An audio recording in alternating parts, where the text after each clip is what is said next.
रांची का जयपाल सिंह मुंडा स्टेडियम इन दिनों सिर्फ विरोध के नारों से नहीं गूंज रहा।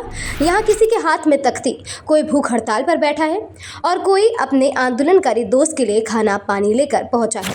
जेपीएससी और जेएसएससी भर्ती परीक्षाओं में कथित अनियमितताओं के खिलाफ शुरू हुए छात्रों का आंदोलन अब 14वें दिन तक पहुंच चुका है। 6 छात्र भूख हड़ताल पर हैं। सरकार बातचीत के प्रस्ताव दे चुकी है, लेकिन छात्रों का कहना है सिर्फ आश्वासन नहीं, अब ठोस कार्रवाई चाहिए।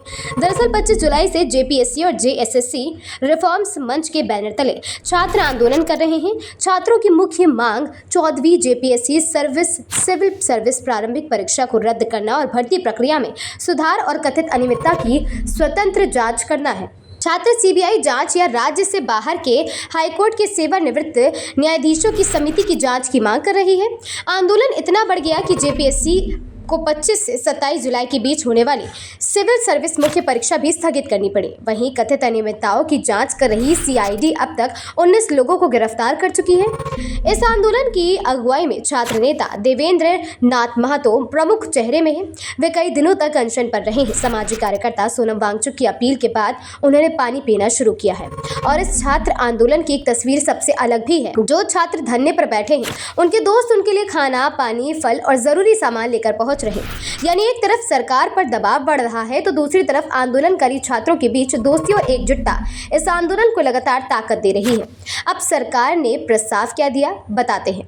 लगातार दबाव के बीच सरकार ने बातचीत का रास्ता खोला है। पहले एसडीओ और एडीएम को छात्रों से बातचीत के लिए भेजा गया। सरकार की ओर से छात्रों के प्रतिनिधि मंडल को बातचीत का न्योता दिया गया है, लेकिन छात्रों ने साफ कहा बातचीत बंद कमरे में नहीं होगी। वे चाहते हैं कि बातचीत पारदर्शी हो और साथ ही जरूरत पड़ने पर मीडिया की मौजूदगी में हो।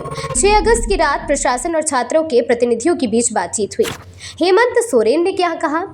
मुख्यमंत्री हेमंत सोरेन ने कहा कि छात्रों की चिंताएं सरकार के लिए गंभीर विषय हैं। उनका कहना है कि पेपर लीक सिर्फ झारखंड की समस्या नहीं है, बल्कि देश के कई राज्यों के युवाओं के सामने राष्ट्रीय समस्या बन चुकी है।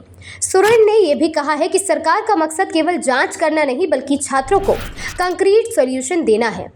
लेकिन असली सवाल अभी भी वही है, क्या सरकार की बातचीत से छात्रों को अब जवाब मिलेगा, जिसके लिए वे 14 दिनों से स्टेडियम में डटे हैं? क्योंकि इन युवाओं की लड़ाई सिर्फ एक परीक्षा की नहीं बताई जा रही, ये उस भरोसे की लड़ाई है जिस भरोसे के साथ युवा सालों तक किताबें खोलकर नौकरी की तैयारी करते हैं। फिलहाल रांची के जयपाल सिंह मुंडा स्टेडियम में अपने दोस्त और साथी सभी लोग वहां पर मौजूद हैं।